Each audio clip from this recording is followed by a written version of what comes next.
Kita mulai dari yang bikin gelisah sampai nyawa hilang. Nomor 10, Mojo dan Hoodoo. Kalau kamu mikir ilmu hitam itu harus selalu pakai ritual yang berisik dan darah di mana-mana, berarti kamu belum kenal sama yang namanya Mojo dan Hoodoo dari Amerika Selatan. Ilmu ini kelihatannya simpel banget, cuma mainan akar-akaran atau barang-barang kecil yang dibungkus kain. Tapi jangan salah, di balik kesederhanaannya, ada kekuatan yang bisa bikin hidup seseorang hancur perlahan-lahan tanpa dia sadari. Salah satu teknik yang paling ikonik di ilmu ini namanya root walk. Pelakunya nggak perlu ada di depan muka kamu buat bikin celaka. Mereka cukup pakai media barang-barang pribadi atau tanah kuburan yang dibungkus rapi, terus dipendam di tempat-tempat yang sering kamu lewati. Targetnya bukan cuma bikin sakit fisik, tapi lebih ke arah nyerang mental sampai bikin orang gila atau ngerasa dihantui sial seumur hidup. Yang bikin Mojo dan Hoodoo ini ngeri adalah cara kerjanya yang sangat halus, kayak racun yang merayap. Korban biasanya nggak akan langsung ambruk, tapi pelan-pelan rezekinya mati, hubungannya hancur, sampai akhirnya kesehatannya drop total tanpa ada penjelasan medis yang masuk akal. Ini tuh tipe serangan yang bikin kamu ngerasa kayak lagi narik beban berat setiap hari, padahal nggak ada apa-apa di pundakmu. Di komunitas mereka, ilmu ini benar-benar dijaga kerahasiaannya dan biasanya diturunin lewat lisan dari generasi ke generasi. Mereka punya keyakinan kalau setiap benda di alam punya roh yang bisa disuruh buat nerusak nasib orang. Jadi, kalau kamu tiba-tiba nemu bungkusan aneh di depan pintu atau di bawah kasur, mendingan hati-hati. Bisa jadi itu adalah kiriman hadiah gelap yang tujuannya buat nyabut kebahagiaan kamu pelan-pelan. Intinya, Mojo dan Hoodoo ini adalah bukti kalau benda kecil pun bisa punya dampak yang sangat fatal kalau sudah diisi sama niat jahat. Mereka nggak butuh pamer kekuatan di depan umum. Cukup dengan kerja akar yang rapi di balik bayangan, musuh bisa langsung tumbang tanpa pernah tahu siapa yang nyerang. Levelnya emang masih di nomor 10, tapi buat urusan bikin hidup orang berantakan, ilmu ini bener-bener nggak bisa dianggap remeh. Nomor 9. Sihir Aleister Crowley atau Thelema. Kalau tadi kita bahas ilmu yang mainnya sembunyi-sembunyi, yang satu ini justru terang-terangan dan sempat bikin geger daratan Inggris di awal abad ke-20. Namanya Thelema, sebuah ajaran sihir modern yang diciptain sama Aleister Crowley, orang yang sampai dijuluki sebagai pria paling jahat di dunia. Crowley ini bukan dukun biasa yang cuma baca mantra di pojokan kamar. Dia gabungin okultisme kuno, ritual Mesir, sampai praktek pemanggilan iblis yang levelnya udah nggak main-main.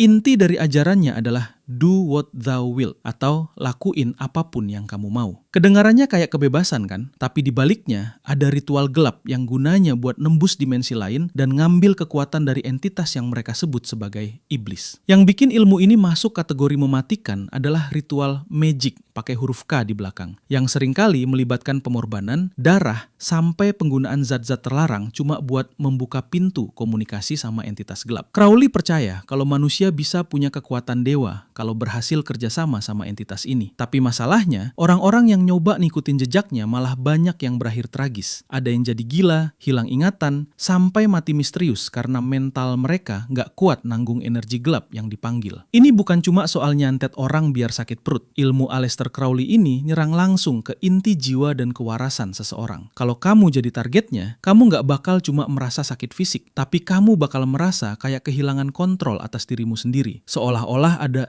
sesuatu dari dimensi lain yang pelan-pelan ngambil alih hidupmu. Bahkan sampai sekarang, banyak musisi dan tokoh terkenal yang katanya diam-diam mempelajari ilmu ini buat dapetin ketenaran instan. Tapi ya gitu, harganya mahal banget. Sekalinya kamu nyemplung ke ritual Thelema, nggak ada jalan pulang. Kamu bakal terus-terusan dihantui sama entitas yang kamu panggil sendiri sampai nyawa jadi taruhannya.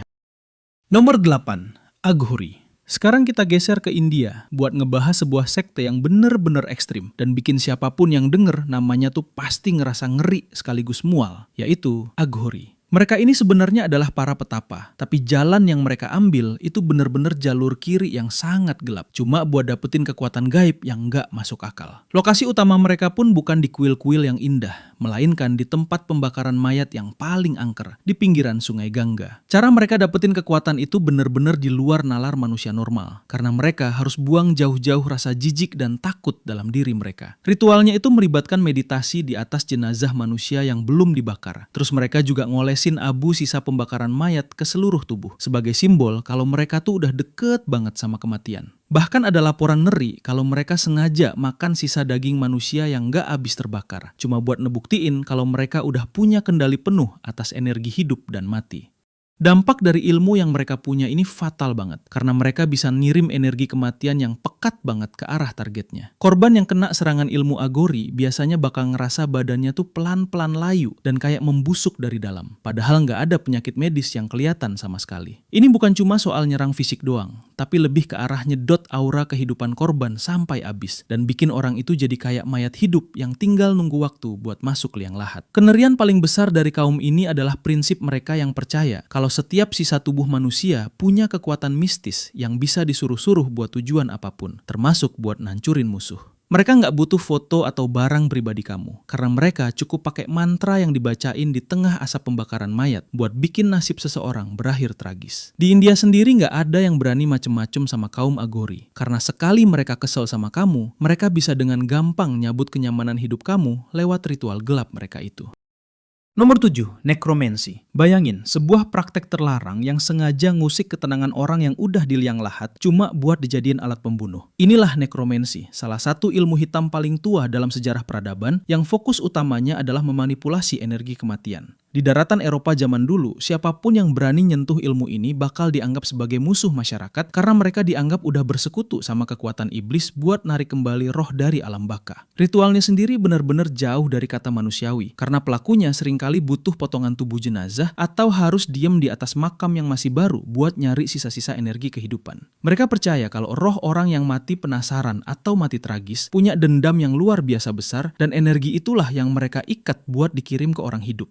Jadi, yang nyerang kamu itu bukan lagi manusia, tapi entitas gelap yang diperintah buat bikin hidupmu hancur berantakan. Dampaknya ke korban itu benar-benar gila, karena serangannya nggak nyerang fisik secara langsung, tapi lewat teror mental yang nggak ada habisnya. Kamu bakal ngerasa selalu diikuti sama sosok yang nggak kelihatan, sampai kamu kehilangan kewarasan, dan akhirnya ngalamin nasib tragis yang kelihatannya kayak kecelakaan biasa. Padahal, itu semua adalah skenario gelap yang udah disusun sama roh kiriman tadi, yang nggak akan berhenti sampai targetnya benar-benar kehilangan nyawa. Nekromansi ini bukan cuma soal hantu-hantuan, tapi soal gimana dendam orang mati bisa ditarik ke dunia nyata buat jadi senjata paling mematikan. Kalau kamu udah kena jerat ilmu ini, nggak bakal ada obat atau dokter yang bisa nolong, karena yang kamu hadapi itu sesuatu yang udah nggak punya urusan lagi sama dunia manusia. Di tangan seorang nekromancer, kematian bukan lagi akhir, tapi justru awal dari penderitaan panjang buat musuh-musuhnya.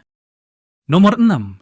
Sihir Kabalah Hitam. Pernah dengar soal kekuatan kata-kata kuno yang bisa ngeruntuhin nasib seseorang dalam sekejap? Di wilayah Timur Tengah, ada satu praktik mistis yang sangat dirahasiakan dan punya reputasi sebagai kekuatan penghancur tingkat tinggi, yaitu Kabalah Hitam. Ini bukan sekedar sihir biasa, tapi sebuah penyimpangan dari ajaran mistis kuno yang disalahgunakan buat memanggil entitas penghancur lewat simbol-simbol rumit dan mantra bahasa Ibrani yang sangat sakral. Praktiknya sendiri benar-benar rapi, di mana para penganutnya bakal bikin rajah atau kode-kode angka yang isinya frekuensi gelap buat nembus dimensi lain. Mereka percaya kalau setiap huruf punya nyawa, dan kalau dirangkai dengan niat jahat, kata-kata itu bisa berubah jadi kutukan yang sangat presisi. Serangan dari Kabalah Hitam ini sangat sulit buat ditangkis, karena sifatnya yang sistematis, langsung nyerang keberuntungan, garis keturunan, bahkan bisa bikin seluruh harta benda korban habis tanpa sisa dalam waktu singkat. Yang bikin ilmu ini masuk kategori mematikan adalah kengeriannya yang bekerja di balik layar tanpa nyentuh fisik korban sama sekali. Kamu bakal ngerasa kayak dikutuk sama alam semesta, di mana setiap keputusan yang kamu ambil selalu berujung sial, kecelakaan, atau kegagalan total yang nggak masuk akal. Ini adalah tipe ilmu hitam yang cerdas, karena dia nggak cuma bikin kamu sakit, tapi bikin hidupmu hancur pelan-pelan sampai kamu sendiri yang ngerasa nggak sanggup lagi buat napas. Banyak yang bilang kalau Kabalah Hitam adalah salah satu ilmu hitam paling kejam, karena korbannya bakal dibikin menderita secara mental dan finansial sebelum akhirnya fisiknya menyusul ambruk. Di tangan orang yang tahu cara mainin simbol-simbol terlarang ini, nyawa seseorang cuma dianggap kayak angka yang bisa dihapus kapan aja. Begitu kamu masuk ke dalam jaring kutukan mereka, pelariannya hampir nggak ada, karena yang kamu hadapi adalah hukum alam yang udah dibalikan buat jadi senjata pemusnah. Jangan lupa subscribe dan dukung kami jadi channel edukasi pertama yang mencapai 10 juta subscriber di Indonesia. Nomor 5, Kalamadu. Dari dataran tinggi Tibet dan pegunungan Himalaya, ada satu rahasia gelap yang cuma dibisikkan di antara para praktisi ilmu hitam tingkat tinggi, yaitu Kalamadu. Ilmu ini sering dijuluki sebagai The Black Path atau jalur hitam, karena kemampuannya yang bisa dibilang sangat nggak masuk akal bagi logika manusia modern. Bayangin aja, tanpa perlu media boneka atau barang pribadi, seorang praktisi Kalamadu dipercaya bisa menghentikan detak jantung musuhnya cuma lewat kekuatan pikiran dan visualisasi jarak jauh. Inti dari kengerian Kalamadu ini ada pada manipulasi energi yang mereka sebut sebagai prana atau napas kehidupan. Pelakunya melatih mental mereka bertahun-tahun buat bisa melihat aliran energi di tubuh orang lain dari kejauhan, terus mereka bakal melakukan visualisasi buat memutus atau menyumbat aliran energi itu. Rasanya kayak kamu tiba-tiba sesak napas atau jantungmu berhenti mendadak tanpa ada gejala penyakit apapun. Seolah-olah alam semesta tiba-tiba mutusin kontrak hidup kamu gitu aja. Dampaknya benar-benar instan dan mematikan, karena serangan ini nggak ninggalin jejak fisik atau luka luar sedikit pun. Korban biasanya bakal ambruk seketika di tengah aktivitasnya, dan dokter paling hebat sekalipun cuma bakal mendiagnosa itu sebagai serangan jantung atau gagal napas biasa. Inilah yang bikin kalamadu jadi salah satu ilmu yang paling ditakuti, karena nggak ada cara buat menghindar dari serangan yang sumbernya berasal dari niat dan kekuatan batin yang benar-benar murni buat membunuh. Banyak legenda yang bilang kalau sekali seorang master kalamadu udah mengunci targetnya dalam meditasi gelap mereka, maka peluang buat selamat itu hampir 0%. Kamu nggak bakal tahu siapa yang nyerang, kapan serangannya datang, atau gimana cara melawannya, karena senjatanya benar-benar nggak kelihatan oleh mata telanjang. Di dunianya para okultis, kalamadu adalah puncak dari seni membunuh tanpa suara, di mana nyawa seseorang bisa dicabut cuma dengan satu tarikan napas yang salah.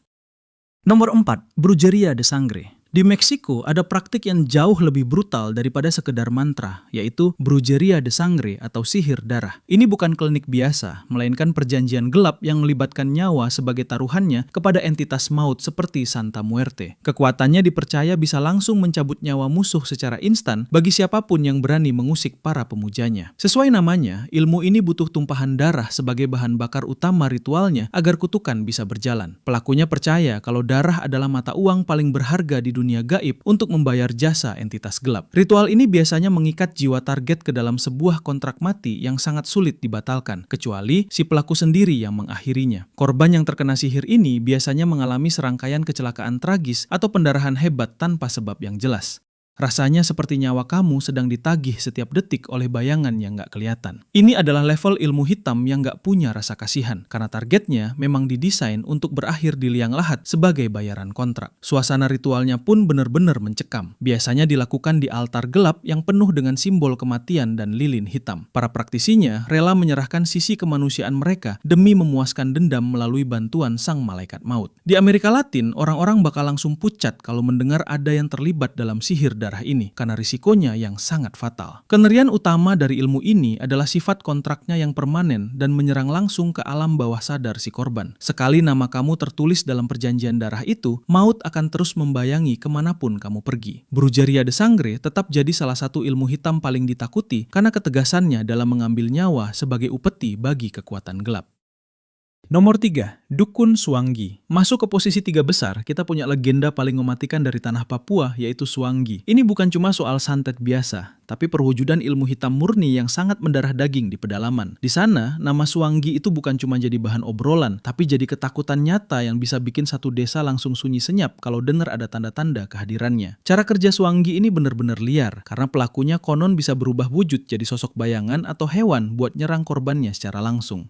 Mereka nggak butuh media foto kayak dukun lain, karena mereka lebih suka berburu nyawa secara fisik maupun spiritual di tengah kegelapan malam. Suanggi dipercaya punya kemampuan buat merusak organ dalam seseorang tanpa ninggalin bekas luka, seolah jeroan korban dikuras habis oleh kekuatan gaib. Dampaknya benar-benar mengerikan, karena serangan Suanggi biasanya berakhir dengan kematian mendadak yang nggak wajar sama sekali. Korban yang tadinya sehat bisa tiba-tiba ambruk dengan kondisi tubuh yang layu, seolah energinya udah dicabut paksa dari raga. Inilah yang bikin masyarakat setempat sangat waspada, karena serangan mereka itu ibarat vonis mati yang datang tanpa ada peringatan atau kesempatan buat minta ampun. Ada kepercayaan kuat kalau Suanggi bisa menghabiskan satu garis keturunan dalam waktu singkat kalau mereka merasa benar-benar terhina. Mereka punya insting pemburu yang tajam, dan sekali mereka mengunci satu target, hampir mustahil bagi orang itu buat bisa lari dari takdir gelapnya. Makanya di pedalaman, menjaga sikap dan lisan itu adalah aturan nomor 1 biar kamu nggak jadi incaran sosok gelap yang mengintai di balik pepohonan. Suanggi adalah representasi kengerian mistis Nusantara yang level fatalnya tuh udah masuk kategori kelas berat. Mereka nggak butuh ritual yang berisik, karena efektivitas mereka dalam mencabut nyawa udah terbukti lewat ribuan cerita turun-temurun yang bikin siapapun gemetar. Di tangan seorang Suanggi, nyawa manusia cuma dianggap kayak mangsa, dan begitu ritual perburuannya dimulai, cuma keajaiban besar yang bisa bikin targetnya selamat.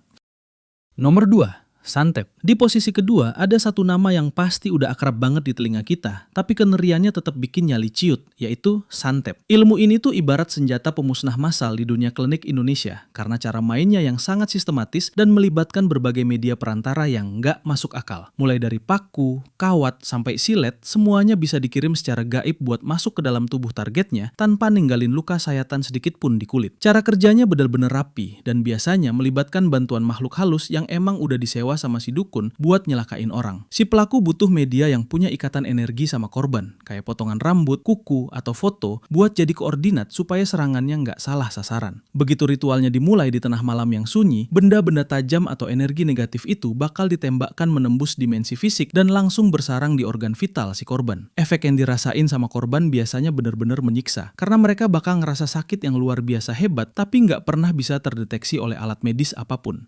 Kamu bakal ngelihat orang yang kena santet itu pelan-pelan kurus kering, muntah darah, atau perutnya membesar secara nggak wajar, seolah ada sesuatu yang hidup di dalamnya. Inilah yang bikin santet jadi sangat mematikan, karena dia nyerang secara perlahan tapi pasti sambil ngancurin fisik dan mental korbannya sampai mereka benar-benar tumbang. Daya jangkauannya yang hampir nggak terbatas juga jadi alasan kenapa santet ini ditaruh di posisi nomor 2. Pelaku santet nggak perlu ada di kota yang sama kamu, karena energi gelap ini bisa nyebrang pulau bahkan benua cuma dalam hitungan detik buat nemuin targetnya. Kengerian ini makin diperparah dengan banyaknya jenis santet, mulai dari santet susuk yang bikin orang gila sampai santet mati ajat yang emang didesain buat bikin targetnya langsung kehilangan nyawa. Di masyarakat kita, santet itu bukan cuma sekedar mitos, tapi udah jadi ancaman nyata yang bikin banyak orang rela ngeluarin banyak uang cuma buat benteng diri atau nyari penangkal. Kekuatan santet ini ngebuktiin kalau dendam dan rasa iri manusia, kalau udah digabungin sama kekuatan gelap kuno, bisa jadi kekuatan yang sangat menghancurkan. Sekali kamu masuk dalam daftar incaran dukun santet kelas berat, hidupmu bakal berubah jadi rangkaian mimpi buruk yang sangat sulit buat dihentikan.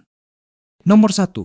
Voodoo. Gelar ilmu hitam paling mematikan di dunia jatuh kepada voodoo, sebuah praktek kuno asal Afrika Barat yang berkembang pesat di Haiti. Ini bukan sekedar sihir biasa, tapi merupakan sistem kepercayaan yang sangat kuat di mana para praktisinya bisa mengendalikan hidup dan mati seseorang melalui perantara roh-roh halus. Voodoo berada di posisi puncak karena reputasinya yang sudah mendunia sebagai ilmu yang paling efektif, paling gelap, dan paling sulit untuk ditangkal oleh siapapun. Salah satu hal yang paling ikonik sekaligus mengerikan dari voodoo adalah penggunaan boneka sebagai representasi fisik dari korbannya. Melalui boneka ini, seorang dukun voodoo bisa mengirimkan rasa sakit yang luar biasa ke bagian tubuh manapun yang mereka inginkan hanya dengan menusukkan jarum atau menyayak boneka tersebut. Hubungan antara boneka dan targetnya bersifat sangat kuat, sehingga apapun yang dialami oleh boneka itu bakal dirasakan secara nyata dan instan oleh si korban meskipun jaraknya ribuan kilometer. Lebih ngerinya lagi, voodoo punya kemampuan yang disebut sebagai zombifikasi, di mana mereka dipercaya bisa mencabut kesadaran seseorang dan menjadikannya budak tanpa jiwa. Korban yang terkena sihir ini bakal terlihat seperti orang mati secara medis, tapi sebenarnya mereka masih hidup di bawah kendali penuh si dukun. Praktek ini bikin voodoo jadi ilmu yang sangat ditakuti, karena mereka nggak cuma bisa membunuh ragamu, tapi mereka juga sanggup mencuri jiwa dan kebebasanmu sebagai manusia seutuhnya. Kekuatan utama voodoo berasal dari pemujaan entitas roh yang dikenal sebagai Loa, yang bertindak sebagai jembatan antara dunia manusia dan dunia gaib. Ritualnya seringkali melibatkan tarian yang sangat intens, pengorbanan hewan, dan mantra-mantra dalam bahasa kuno yang bisa memanggil kekuatan penghancur yang sangat masif. Di Haiti, voodoo bukan lagi sekedar klinik, tapi sudah menjadi bagian dari sejarah dan pertahanan diri yang bisa menghancurkan musuh-musuh mereka secara sistematis dari dalam. Hingga saat ini, belum ada ilmu hitam lain yang sanggup menandingi kengerian dan popularitas voodoo dalam hal manipulasi nyawa manusia. Mereka punya ribuan cara untuk menghancurkan hidup seseorang, mulai dari penyakit misterius sampai gila secara mendadak. Semuanya dilakukan dengan presisi yang sangat tinggi. Voodoo tetap menjadi raja dari segala ilmu hitam karena kemampuannya yang bisa menyentuh sisi terdalam dari ketakutan manusia, yaitu kehilangan kendali atas dirinya sendiri di tangan kekuatan yang nggak terlihat.